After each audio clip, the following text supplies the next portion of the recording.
बंध और फलन क्या होते हैं? तो दो एलिमेंट, दो अवयव ए और बी लिया जाए, उसे ए कॉमा बी भी लिख सकते हैं या बी कॉमा ए भी लिखा जा सकता है, यानी ए को पहले बी को बाद में या बी को पहले ए को बाद में लिख सकते हैं। लेकिन यदि यह ए कॉमा बी और बी कॉमा ए भिन्न भिन्न हो, अलग अलग हो, तो उसे ही क्रमित युग्म कहते हैं, ऑर्डर्ड पेयर कहते हैं या क्रमित युग्म कहते हैं।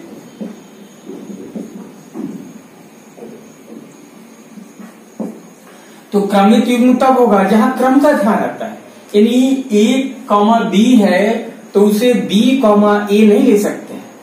जो पहले लिखा है उसे पहले ही लिखेंगे, जो बाद में लिखा है उसे बाद में लिखेंगे, तो उसी को क्रमित युग्म या ऑर्डर पेयर कहते हैं। तो यानी क्रम उसके बदल करके आप नहीं लिख सकते हैं, तो ये तो आप समझिए क्रमित युग्म। जैसे अगर दो क्रमित युग्म कहीं बराबर हों तो निश्चित रूप से ए बराबर सी होगा और बी बराबर बी होगा, यानी अगर ए बी दो ऑर्डर पेयर ए और बी बराबर होगा तो दिस इंप्लाइज क्या है आपका, इफ एंड ओनली इफ ए बराबर सी एंड बी बराबर डी। ये लागू होगा तभी वो बराबर हो सकते हैं। इसको और व्यापक रूप से समझिए आप, जैसे निर्देशांक ज्यामिति में आपका है और किसी बिंदु का निर्देशांक 2,3 है। इसके मतलब क्या है आपका कि y अक्ष से दूरी 2 है और x अक्ष से दूरी उसकी 3 है। एक दूसरा निर्देशांक है, बिंदु का निर्देशांक है और निर्देशांक 3,2 है। इसके मतलब y अक्ष से दूरी उसकी 3 है और x अक्ष से दूरी 2 है।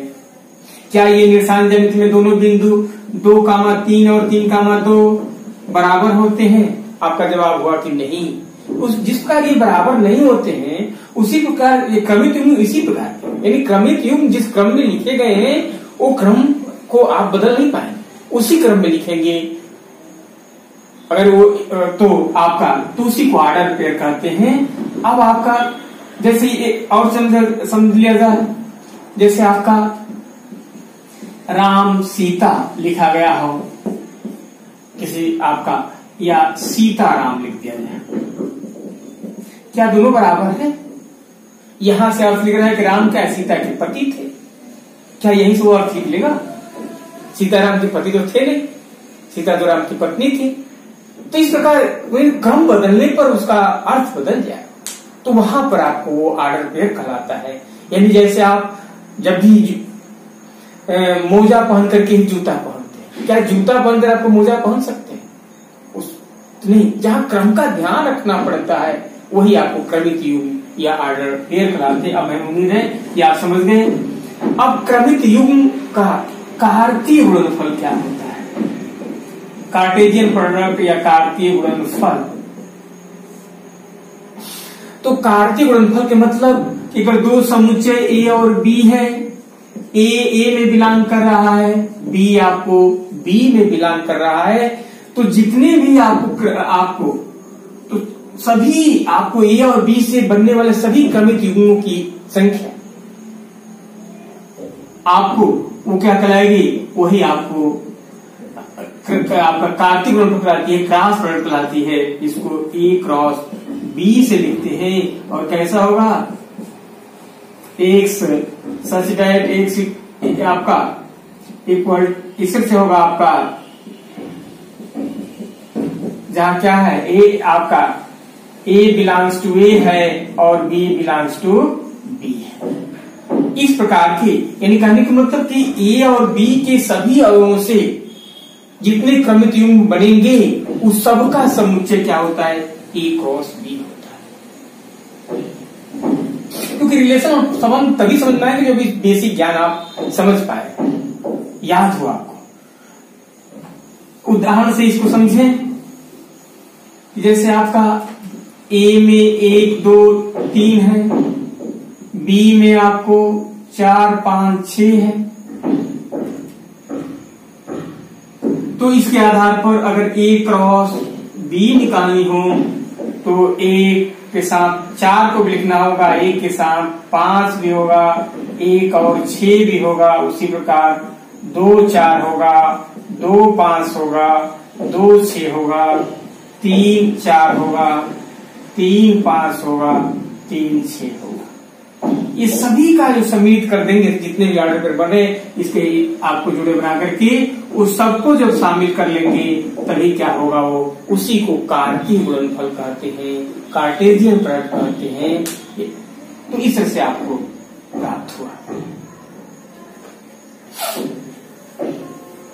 तो अब तो आप समझ गए होंगे, जैसे आपको एक सेट में 1 2 हो, बी सेट में x y z हो, तब कैसे लिखेंगे, 1 x 2 y, sorry 1 x 1 y 1 z, ऐसे लिख दे जाए, 2 x 2 y 2 z, ऐसे लिख दें तो यही क्या होगा, A क्रॉस B कहलाएगा।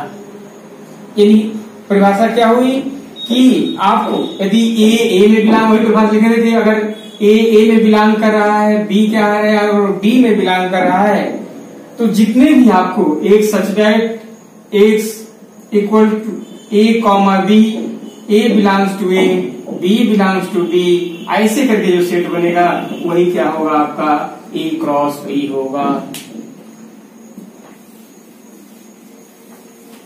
अब अगर मान लेते हैं कि यही सेट है, एक ही सेट दिया है आपका, क्या क्या दिया गया है, 1 2 3 दिया गया है, तो इससे ए क्रॉस ए भी निकल सकता है, उसी में उसी का क्रमिक युग्म, यानी 1 से 1 का, फिर आपका 1 से 1 का, 1 से 3 का, ऐसे करेंगे,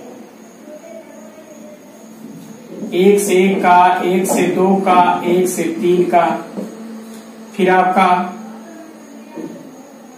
2 का 1 से, 2 का 2 से, 2 का 3 से, फिर 3 का 1 से, 3 का 2 से, 3 का 3 से, ऐसे कर देंगे तो क्या होगा, ये भी आपको क्रमिक युग्म बनेगा। तो इसके आधार पर आपको ये प्राप्त हुआ। तो एक राशि में, यानी क्या देखिए कि 1 में 3 अवयव है, तो एक राशि में कितने हो गए आपका, 3 गुणे 3 यानी 9 हुए, देख रहे हैं। तो इस प्रकार का बी में अगर 2 होगा, ए में 3 होगा, तो 3 गुणे 2 6 हो जाएंगे कुल, तो उतने आपको क्रमिक युग्म मिलेंगे, तब निश्चित रूप से आपका ये सही है। तो ये रहा आपका कार्तीय गुणनफल। अब आप सब निश्चित रूप से अब उसके लिए हैं कि आपका संबंध और फलन क्या होता है। अब इसको समझने के लिए आपने उपयुक्त हुए, तो आगे हम संबंध